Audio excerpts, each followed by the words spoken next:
എന്തല്ല എല്ലാവർക്കും സുഖം തന്നെയല്ലേ?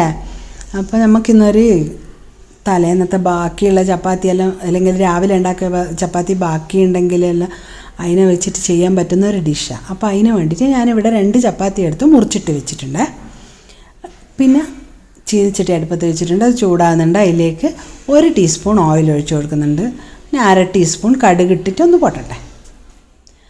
കടുക് പൊട്ടുമ്പോൾ അതിൽ പൊട്ടിക്കഴിയുമ്പോഴത്തേക്കും 1 തണ്ട് കറിവേപ്പില അതും കൂടി ചേർത്തിട്ട് നല്ലോണം ഒന്ന് മൊരിഞ്ഞ് വരട്ടെ.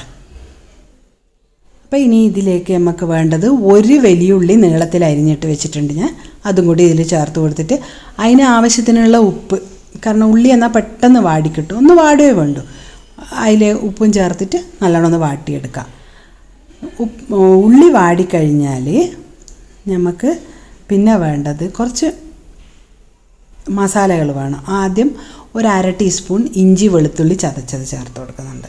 അതൊന്ന് വഴറ്റി നല്ലോണം അതിൻ്റെ ഒരു പച്ചമണം പോയതിന് ശേഷം നമുക്ക് കുറച്ച് മസാലപ്പൊടികൾ ചേർത്ത് കൊടുക്കാം. ആദ്യം 1/4 ടീസ്പൂൺ മുളക് പൊടി, പിന്നെ 1/4 ടീസ്പൂൺ മഞ്ഞൾപ്പൊടി, 1/4 ടീസ്പൂൺ കുരുമുളക് പൊടി, 1/4 ടീസ്പൂണിൻ്റെ പകുതി ഗരം മസാല. ഇതെല്ലാം കൂടി ചേർത്തിട്ട് നല്ലോണം ഒന്ന് വഴറ്റി കൊടുക്കാം. നല്ലോണം അതിൻ്റെ ഒരു പച്ചമണവും കൂടി പോകുമ്പോൾ നല്ലൊരു മണം വരും, നല്ലൊരു ഫ്ലേവറായിരിക്കും കേട്ടോ.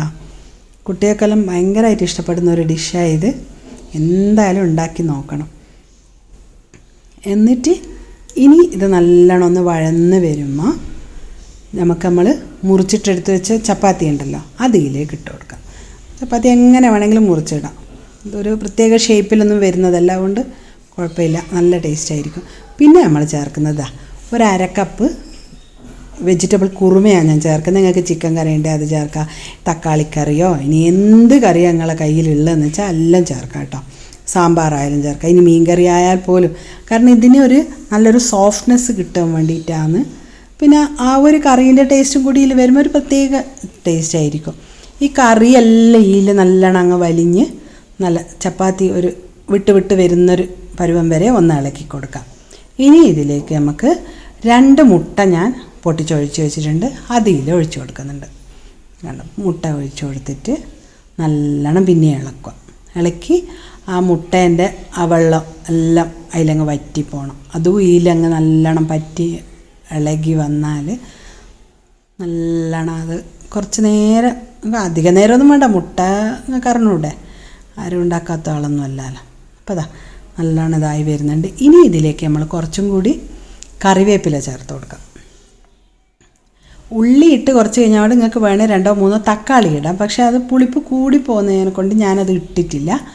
ഞാൻ അവസാനം കുറച്ച് ടൊമാറ്റോ സോസാണ് ചേർത്ത് കൊടുക്കുന്നത്.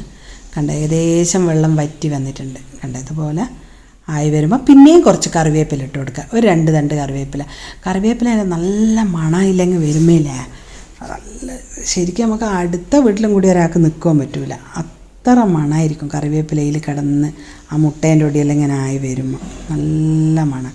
കണ്ട ഇതുപോലെ ഒന്നോടൊന്ന് ഒട്ടാണ്ടായി വരുമ്പോൾ 1 ടീസ്പൂൺ ടൊമാറ്റോ സോസ്.